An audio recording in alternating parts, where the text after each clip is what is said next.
בוקר טוב קיסריה, ככה זה נראה. וואו!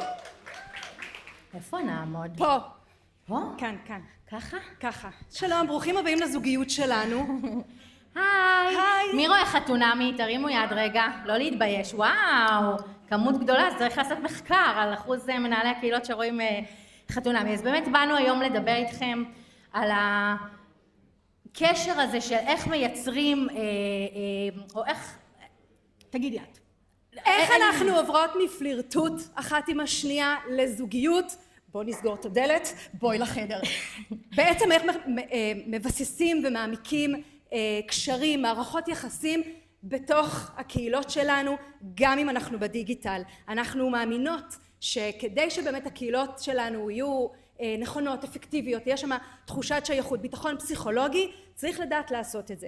אז היום אנחנו נדבר על זה קצת, ניתן לכם טעימה קטנה מתוך העבודה שאנחנו עושות בשנים האחרונות. אני אגיד שגם איזה יופי בזוגיות שלאחת נעלמות המילים ולשנייה יש את המילים עבורה. אז אי אפשר לדבר על זוגיות בלי לספר על סיפור ההיכרות שלנו, ואיזה מזל שיש AI, תודו. בית קטן בערבה לפני אי אלו שנים, אני ילדה חמודה, גולשת לי ברשתות החברתיות, מנהלת פורומים בתפוז אנשים, ICQ, MIRC, באמת אפשר להגיד שנולדתי לתוך הקהילות הדיגיטליות, ועושה את זה הרבה מאוד שנים. אני יוצאת ללימודי תואר שני, ולומדת תואר בייעוץ ארגוני, שבמסגרתו אני בעצם לומדת קורס משנה חיים עבורי בהנחיית קבוצות. ופתאום יש לי ממש כזה את המנורה הזאת ששמנו לכם בלוגו של הכנס, של כזה רגע, אם יש פה קהילות דיגיטליות שמתכנסות וקיימות ועושות דברים ביחד, ויש פה תורה שלמה של קבוצות, ושל הפסיכולוגיה שמאחורי קבוצה, ושל תפקידים שאנשים לוקחים בקבוצה, אז איך אף אחד לא עשה את ההקשר הזה? הימים הם לפני קורונה נגיד, אני יוצאת במסע בחיפוש בכל הארץ ובעולם ומגלה שאין תוכנית כזו ולא מדברים בעצם על קבוצות דיגיטליות כקבוצות, ולמעשה אפילו אומרים לי, קבוצה דיגיטלית היא לא קבוצה. המחקר לא תומך בזה, שום דבר לא תומך בזה, וליקום יש דרכים משלו, כי כשצריכה להתקיים זוגיות היא מתקיימת, ואני פוגשת את ליאור. שבמקרה בזמן הזה, באותו זמן במקום אחר, אני מנחת קבוצות הרבה זמן, אני מתעסקת בכלל בעולם הטיפול, ואני מקימה מתוך צורך אישי שלי, קהילה בהוד השרון, שנקראת בוחרים בחינוך, שמן הסתם היא עוסקת בחינוך, והמטרה שלנו היא בעצם לשפר את מערכת החינוך אצלנו בעיר. אנחנו מתקיימים גם בקבוצת הפייסבוק, בטח בקבוצת הוואטסאפ, וכמובן, כל הזמן מפגשים ואירועים שהקהילה הזאת בעצם מייצרת, וליאור באה אליי ואומרת לי, ליאור, תקשיבי. ככה, תראו, ליאור, תקשיבי. ככה היא באה אליי. ואומרת לי, אומרים שקהילה דיגיטלית היא לא קהילה, שקבוצה היא לא קבוצה. אמרתי לה, לא יכול להיות. כי אני יודעת כמנחת קבוצות כמה כלים, כמה מתודות, כמה תפיסות עולם אני יכולה לקחת, אני לוקחת מתוך מה שאני מכירה ובעצם שמה אותם בתוך הקהילות הדיגיטליות, ושמה בעצם נוצר המאץ'. יש כאן, את יודעת שטלי, דוקטור טלי ברגלס שפירא נמצאת כאן? אוקיי, ופאבי גם פה, אז אנחנו נגיד שאנחנו בעצם, מה עשינו? אמרנו, טוב, בוא נצא לעולם עם תוכנית עם שם קליט ושיווקי. התוכנית להנחיית קבוצות דיגיטליות למנהלי קהילות או משהו כזה. קליל. מעולה, מאז קצת השתפרנו. הראשונים שרואים את הפוטנציאל זה באמת מכון מופת. פאבי נראה לי נתקל בפרסום שלנו, מביא אותנו לדעתי יום למחרת לפגישה עם דוקטור טלי ברגלס שפירא, ומאז היסטוריה. אני אגיד שאחרי זה גם מגיעה הקורונה, ואז אנחנו כבר לא צריכות לשכנע אנשים שקבוצה דיגיטלית, וראיתם את המחקר שלו, אומר כאילו לא ידעתי על מה הוא הולך לדבר, אבל הוא הביא לנו את זה על המוכן. היום אנחנו מבינים שאין קהילה, והתווכחתי פה עוד עם כמה אנשים, ואני בהלם שבשנת 2026 אני עוד צריכה להתווכח על זה, אין היום קהילה שהיא לא קהילה שהיא גם דיגיטלית. אנחנו, כל קהילה אפילו בבניין, מנהלים אותה גם בצורה דיגיטלית באיזשהו אופן, ובואו נודה על האמת שאנחנו אפילו מנהלים אותה יותר דיגיטלית מאשר הרבה פעמים נפגשים פיזית. בין אם זה טוב או לא, זה כבר שאלה אחרת, אבל זה המצב כרגע. אז אנחנו נקראות היברידיות, כי אנחנו מאמינות ומיישמות בעצם בכל השנים האלה את הגם וגם, גם את הדיגיטלי, גם את הפרונטלי. אנחנו גם מיישמות הרבה מאוד תפיסות מכל מיני עולמות שאנחנו מכניסות לתוך עולם הקהילות, ובעצם היום אנחנו חברת ייעוץ, אנחנו מכשירות... אבל רגע, לפני זה, כדי שלא יהיה ספק, אני ליאור רותם גורדון, והיא ליאור עם המקף. אוקיי? עכשיו, אמא שלה סיבכה אותה עם המקף, ההורים שלי קראו לאחותי ליאת. בסדר? אז כאילו לכל אחד יש את התסביכים עם השם שלו. אז מה אנחנו... לא, תגידו ליאור, אנחנו נדע למי פניתן. נכון. תמיד אנשים אומרים, רגע, איך נקרא לכם? יש לנו יכולת, אנחנו יודעות. אז אנחנו בעצם היברידיות, ואנחנו מייעצות ומכשירות ובונות תהליכים אסטרטגיים ומתמחות בחדשנות בקהילות, ואנחנו מחברות בין הארגונים לאנשים ובעצם יוצרים שם קהילות ומחברים את האנשים אחד לשני ואחת לשנייה, ובאמת נמצאות באיזושהי שליחות שזה התפקיד שלנו בעולם הכל כך קשוח שאנחנו נמצאות בו, לחבר אנשים. אני אגיד שבעצם כל פעם שעולה לכם בארגון המילה קהילה, אתם חושבים עליה, אנחנו המקום לפנות, לא בטוח שאנחנו נענה, כי מאז שאנחנו זוג התרחבנו, יושבות פה בשורה הראשונה חני ואיילת, ויש גם את דניאל שהצטרפו אלינו לצוות, ובאמת הפכנו להיות חברת ייעוץ מובילה בתחום. רק כדי לסבר את האוזן, אז כן, כל אלה לקוחות שלנו, אבל לא רק, תסתכלו. תודה, עבודה קשה מאוד. לא, אבל אני חושבת שמעבר לזה, זה בעצם הארגונים החכמים, האמיצים, שלוקחים את הנושא הזה של קהילות ומכניסים אותם לארגונים שלהם. זה לא תמיד פשוט, אנחנו נכנסות לארגונים מאוד מאוד היררכיים, מאוד מאוד מאוד מקובעים או מיושנים, והאנשים האמיצים שכן רואים את הפוטנציאל של הקהילות, רואים ומתוודים עד כמה זה הכרחי היום. אז זה ככה השקף איזה כיף שמחאתם לנו כפיים על זה. ממש, אף פעם לא מוחאים כפיים בשקף הזה, שתדעו. זה היה ממש יפה מצדכם. אבל עבודה קשה. אבל אני רוצה שנסתכל על ההיקף, משרדי ממשלה. אנחנו עובדות היום עם משרד הרווחה, איפה חברת רייזית יושבים? איפה הם? יחד עם חברת רייזית שנשאיר לכם לאחר כך את הזה, אנחנו עובדות היום באמת עם כמה משרדי ממשלה, אנחנו עובדות עם המון רשויות מקומיות. איפה עיריית תל אביב? תעשו רעש. הופה, עיריית ירושלים, עיריית תל אביב, עיריית אשדוד, גם פה תעשה רעש, אתה רק אחד אבל תעשה הרבה. אוקיי, ועם עסקים, יש לנו בעצם כאילו מעבר להיברידיות הקמנו עוד 2 מיזמים. אחד, האקדמיה לוואטסאפ, עומר אמר פה, וגם אנחנו ראינו לפני כמה שנים את התופעה של המעבר מהפייסבוק לוואטסאפ, אז בעצם אנחנו מכשירות קהילות, מנהלי קבוצות, גם טכנית על הפלטפורמה, אבל גם מהותית עליה, וקהילות בריאות, מיזם יחד עם אחותי שמגיעה מעולמות הבריאות, שמתעסק בקהילות בעולמות הבריאות. אנחנו עובדות עם שיבא ועם מכבי ועם חברות פארמה וכו'. טוב, בוא נדבר על איך בונים מערכות יחסים חזקות, מבוססות, אמיתיות בתוך קהילה, ובדקות הקרובות אנחנו בעצם נדבר על כמה עקרונות שמתעסקים בכלל בפסיכולוגיה של האנשים, בפסיכולוגיה של הקבוצה, ואחר כך נפרוט לכם את זה גם לפרקטיקות שממש אתם יכולות ויכולים לרשום לעצמכם, עשו ואל תעשו.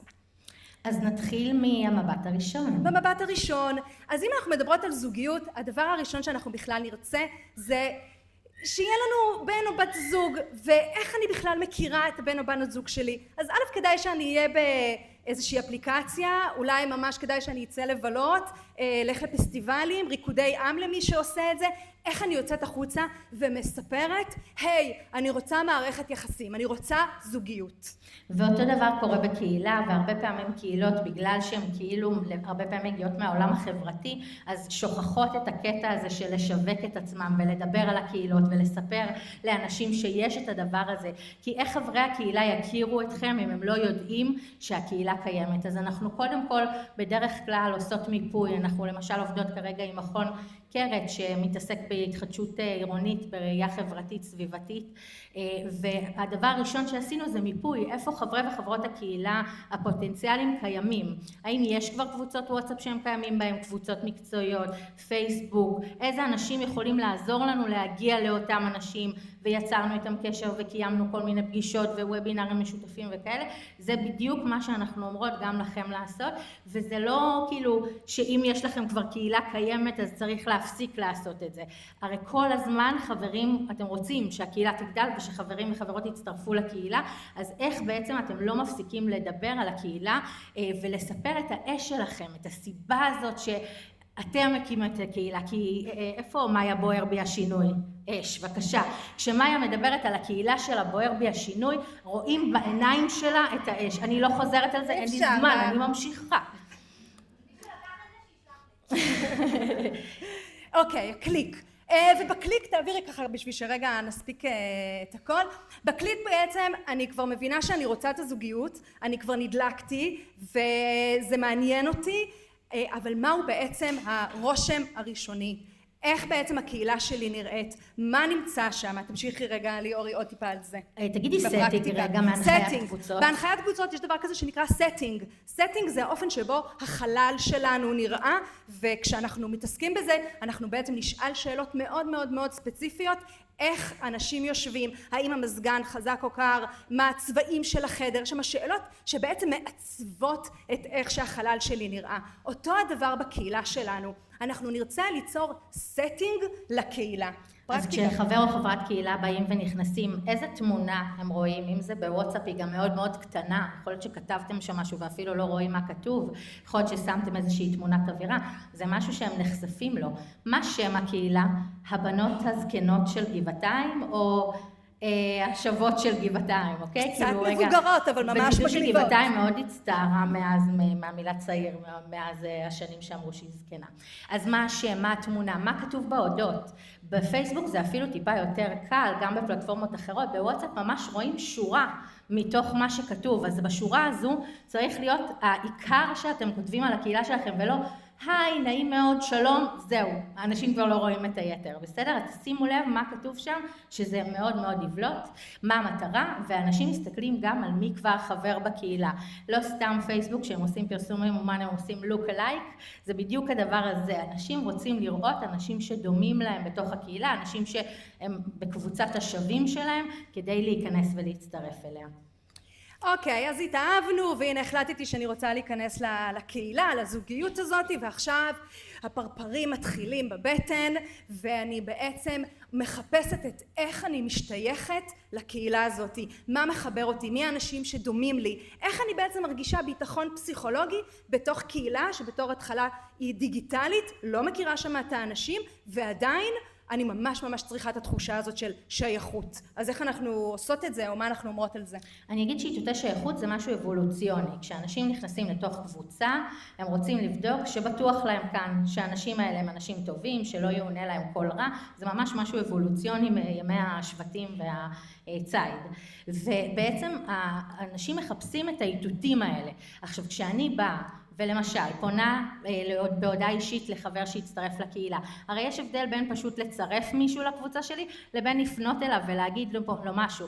יושבת בקהל מיכל גבע, מיכל תרימי יד, בקהילת המילואימניקים של שיבה, אנחנו מלוות את בית חולים שיבה כבר 2 בהקמה של קהילות פנים ארגוניות, מיכל עושה את זה מעולה, היא פונה לכל אחד באופן פרטי, ואחרי זה כשהוא נכנס לקהילה היא גם עושה כזה סמיילי כזה של הצדעה ואת שם חבר הקהילה שהצטרף, ובאמת רואים שאנשים ממש מחוברים גם למיכל וגם לקבוצה, וההודעה על מה שקורה בקבוצה היא ממש פנומנלית, אז מיכל שפות עושה עבודה מדהימה. נגיד שאנשים רוצים להרגיש גם ערך ומשמעות, שהם לא עוד אחד מתוך הקהילה, אז איך הם יכולים לבוא לידי ביטוי בתוך הקהילה, זה גם חשוב.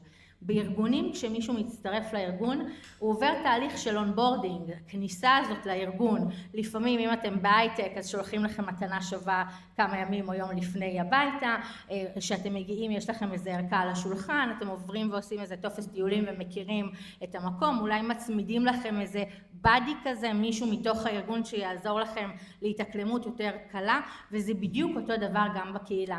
אם נכנסתי באמצע לקהילה, ונראה כאילו אתם חבורה סופר מגובשת, לא בטוח שאני ארגיש שיש לי כאן מקום. אז איך אנחנו עושות את הצעד הזה שעוזר לחברים להרגיש, א', להבין מה היה כאן. לפעמים אנחנו שולחות לינקים לדברים שכבר היו ואספנו אותם בצורה מסודרת. לפעמים אנחנו פונות לאנשים, מספרות להם קצת על מה הקהילה, ומבקשות שיציגו את עצמם בתוך הקהילה, כי ככה עשו גם לפניהם, ובאמת אנשים נכנסים ומציגים את עצמם, ובעצם כבר מנכיחים את עצמם בתוך הקהילה, ואז הרבה יותר קל כבר להיות מעורב אחרי שכתבתי את הפוסט הראשון בתוך הקהילה. מה השלב הבא? השותפות. לא יודעות מה זה, לא מכירות שותפות בכלל. רק בשותפויות אנחנו עובדות. זו זכות... זה השקף שאמרנו, בטוח ניתקע ולא נזכור מה רצינו להגיד בו, אבל אנחנו נזכור. משכנו את הזמן ונזכרנו. כן, הדבר שם רגע זה שאלה, זו זכות לתת שירות? מי פה ב-80s, הייתה פעם איזה פרסומת של הדבר הזה.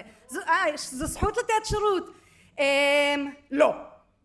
בקהילה זו לא זכות לתת שירות. אני לא שירות הלקוחות של חברי וחברות הקהילה שלי, וככל שאני לוקחת על הגב שלי יותר, ולא מאפשרת יוזמה, ולא נותנת את דברים לצמוח מלמטה, או מישהו מעלה רעיון וישר אני כבר על זה ועושה, הכל מכוונה טובה, אנחנו יודעות, מכירות, מה שנקרא, בתוך עמנו אנו יושבות, אבל בואו נחשוב איך אנחנו בעצם יכולות להעביר כמה שיותר את היוזמה, את הכוח, את הדרך ליצור לחברי וחברות הקהילה, גם מתוך סכנה שזה לא יצא מושלם כמו שאנחנו היינו עושים את זה, תשאלו את ליאור וגם את השותפים לכנס, אישית לי זה מאוד מאתגר.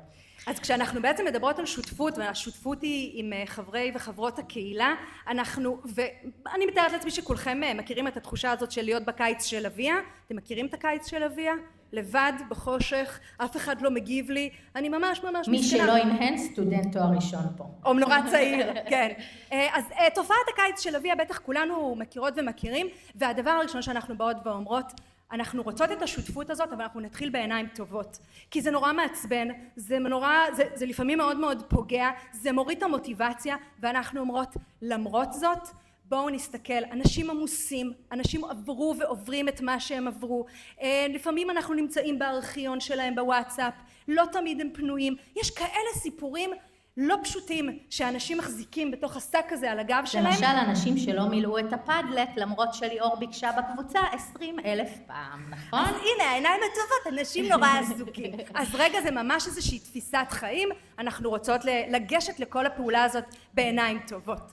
מה עוד אנחנו יכולות לעשות כדי שהשותפות הזאת תלך ותתהדק, שאנשים יהיו פעילים? אני אגיד שגם שיתוף במאחורי הקלעים זה ידוע, זה כאילו נקרא המטבח הפתוח, בסדר? בשיווק, אז הדבר הזה של לשתף במאחורי הקלעים, לא רק בתהליכים המוגמרים, לא רק בקבלת ההחלטות, כשבאים אלינו ואומרים, אנחנו לא יודעים, נעשה ככה או ככה, אנחנו אומרים, תחזרו לשאול את הקהילה.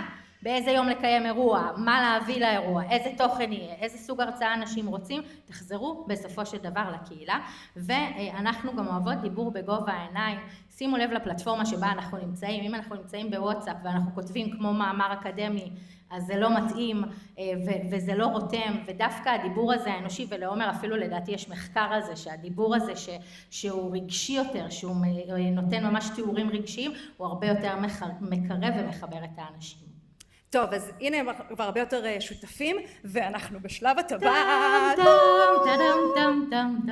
אוקיי, אז שלב הטבעת, מה אנחנו יכולות להגיד עליו?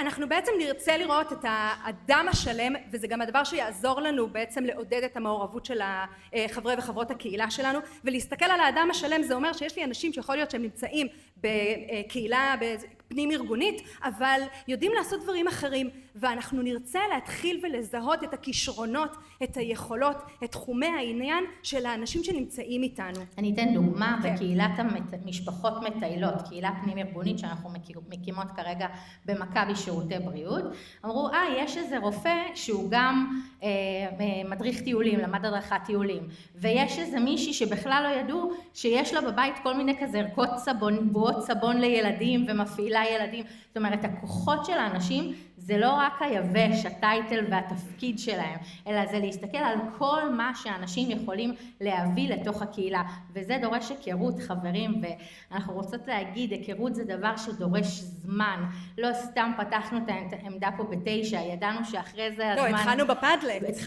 נכון, התחלנו עוד לפני, ממש מרגע ההרשמה, אז לא סתם, כי אנחנו יודעות כמה חיבורים בסוף מייצרים, ולא סתם כל אחד שבא לפה אני חיבקתי, כי כבר הכרתי את הפרצופים מהפדלט, והרגשתי טוב חברים, אז סליחה למי שהתאפלתי עליו וזה לא היה רצוי. אז באמת כל הזמן לזכור את ההיכרות, ופה אנחנו נגיד, וובינר זה לא מפגש קהילה. אוקיי? וובינר זה תוכן מקצועי שאפשר לקבל אותו גם ללא הקהילה שלכם. אם עשיתם איזשהו מפגש פיזי, כנס, וובינר, תחשבו כל הזמן איך אתם מייצרים כמה שיותר הזדמנויות לחיבורים בין האנשים. למשל, הטרמפים שבאתם אליי ואמרתם, כן, שידחתי טרמפ, ווואו, ודרך הפדלט, זה דרך מעולה לחבר בין אנשים בלי שעשינו שום תוכן מקצועי ובלי שהבאנו. אני אגיד עוד משהו, תזכרו שחברי הקהילה שלכם הם שפע של ידע ותוכן, ולפעמים אנחנו רצים לשלם על הרצאות מבחוץ הרבה מאוד כסף, בעוד בתוך הקהילה יש לנו אנשים שיכולים לתת את הדבר הזה, ומאיה גם עושה את זה מדהים בקהילה שלה, נכון? מאיה פעמיים. ומפגשים פיזיים, אנחנו לא נוותר על זה. שום דבר לא יחליף, אנחנו נעשה את כל הפעולות המדהימות והמהממות כדי ליצור חיבוריות בתוך הדיגיטל. מפגשים פיזיים הם הדבר שבסופו של דבר מפגיש אותנו, את הבעת הפנים שלנו, את האנרגיה שאנחנו מעבירים, אחר כך יהיה לנו גם הרבה יותר קל בדיגיטל. אז זה בעצם הסיבוב הזה של הטבעת. אנחנו ממש משתדלות במקומות שזה נניח קשה להיפגש, לפחות אחת לרבעון לייצר משהו פיזי. אחת לרבעון, בואו, בשנות ישראל זה 7 שנים אחת לרבעון, אז זה ממש ממש משמעותי. אז באמת ראיתי גם שאתם מצלמים ושכחנו להגיד, כל המצגות של הכנס יעלו באופן מסודר לתיקייה, אתם תקבלו אותה, אתם מוזמנים כמובן לצלם, אבל שתדעו שגם תקבלו את הכל באופן מסודר. נדיבות בריאה לאור הפנים, ממליצות. בגלל זה אנחנו נראות בנות 20. עכשיו אנחנו יודעות מה תגידו, כי שמענו את זה עשרות אלף פעמים. אחלה ליאור וליאור, אתם מאוד חמודות, אבל אני עושה את הקהילה בנוסף לתפקיד שב-150% משרה, או בנוסף לעבודה אני עושה אותה בהתנדבות, ואין לי זמן לעשות את כל הדברים האלה שדיברתם עליהם, ולפנות בפרטי ולהגיד לאנשים, מה נגיד להם ליאור? תפסיקו לעשות את זה לבד, והנה זה בדיוק הדבר הזה.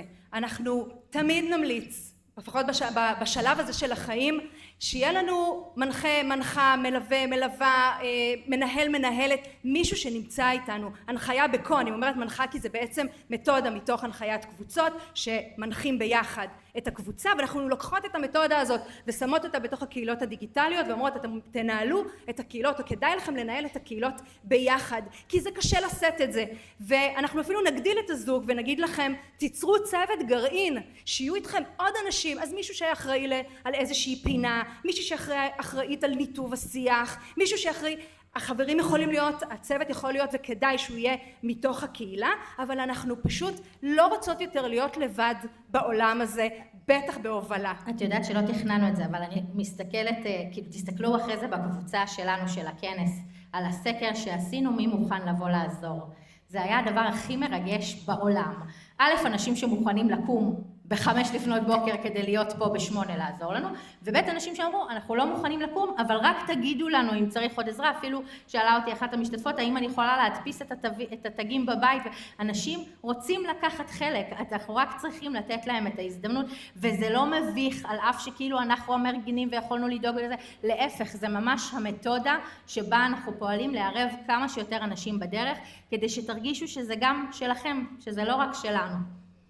נגיד רגע, נספר איזשהו סיפור קטן אישי רגע לפני זה, כי דיברנו על המסתדרניקית, ויכול להיות שזה מכנה משותף של הרבה אנשים, גם ליאור, גם אני, במבנה האישיות שלנו, אנחנו אמרנו, נדבר קצת על הפסיכולוגיה, אנחנו בנות אמצעיות, וזה מין נטייה כזאת של להיות מאוד מאוד אחראיות על הכל. זה נקרא ילדה או ילד הורי. אז אנחנו אחראיות ואנחנו לוקחות ויוזמות ופותרות את הבעיות, ובעצם העבודה הזאת היא מלמדת אותנו ברמה האישית, להשיל את התפקיד הזה, או לבחור מתי אני רוצה לקחת אותו, אבל לא להחזיק אותו באופן אוטומטי, וכן להתמך, וכן להיעזר, וכן לשתף. וואלה ליאור, קשה לי באמא שלה, קחי ממני משהו.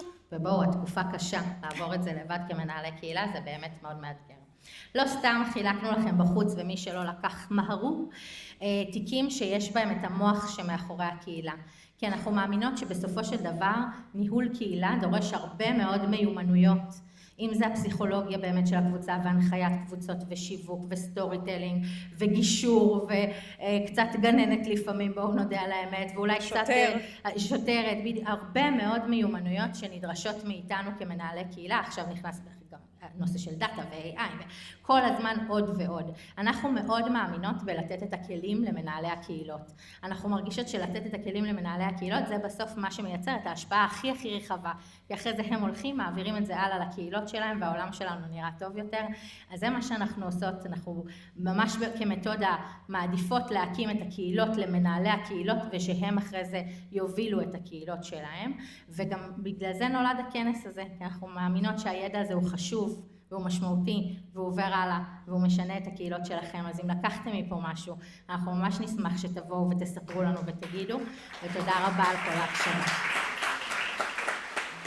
יש נראה לי איזה דקה או שתיים לשאלות. תראי בקהל, שירלי קנטו. אני ראיתי אותה. אחריות תאגידית ישראל. ראיתי. שאלות, יש לנו ממש איזה דקה או שתיים, 3 דקות. 3 דקות קיבלנו. לשאלות או למשהו עיקרי משמעותי שלקחתם והייתם רוצים אולי שנרחיב עליו. כי זו הייתה רק טעימה. אני לבד בחושך. כן. תגידי שם וקהילה, אם בא לך. איריס אבידן, מועדון שיתופי פעולה.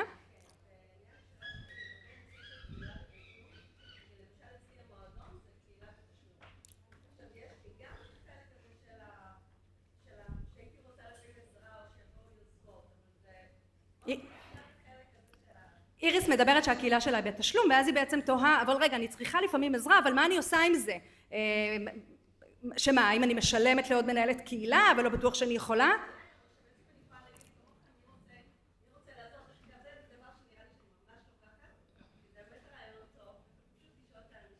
לשאול את האנשים, זה רעיון טוב. אז בואו נשאל רגע את האנשים, מה הייתם עושים או מייעצים רגע לאיריס? הופה, walk to talk, תראו, זה מה שאני אומרת.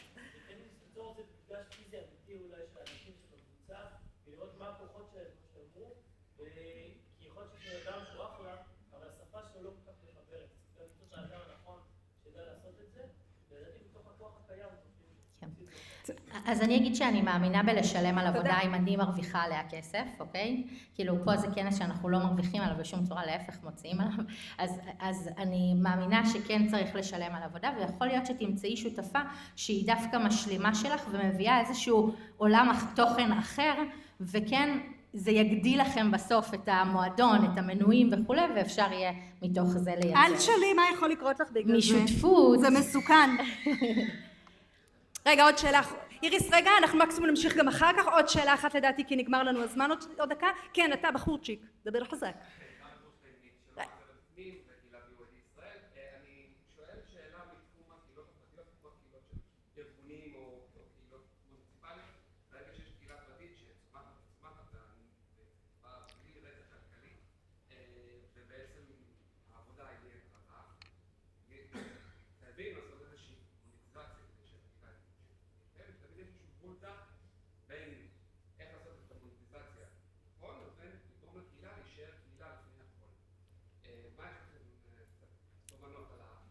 איך עושים מוניטיזציה ועדיין בעצם מקיימים את הקהילה?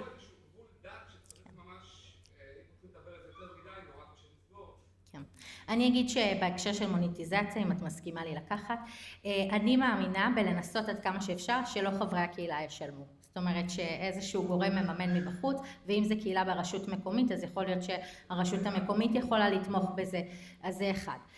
אבל לפעמים אני גם כאדם פרטי מוכנה לשלם כשאתה נותן לי ערך, אז אם יש פה ערך מספיק חזק שעבורו חברי הקהילה מוכנים לשלם ומצאת את המודל העסקי שיתאים פה, אז בוודאי. אני אגיד שאני עדיין כזה נע בכיסא לפעמים בהקשר הזה של קהילות ועסקים, קהילות וכסף, כאילו יש פה איזה יצור דואלי כזה שצריך לחשוב עליו איך הוא בסוף לא מנצל את חברי הקהילה, בסדר? רגע, אני אוסיף משפט אחרון, אמון ושקיפות. ברגע שאני שמה את הכל על השולחן, כמו שהיא, באמת באיזושהי אתיקה פנימית מאוד מאוד גדולה, זה מה שקורה, זה ללא ספק עוזר לנו.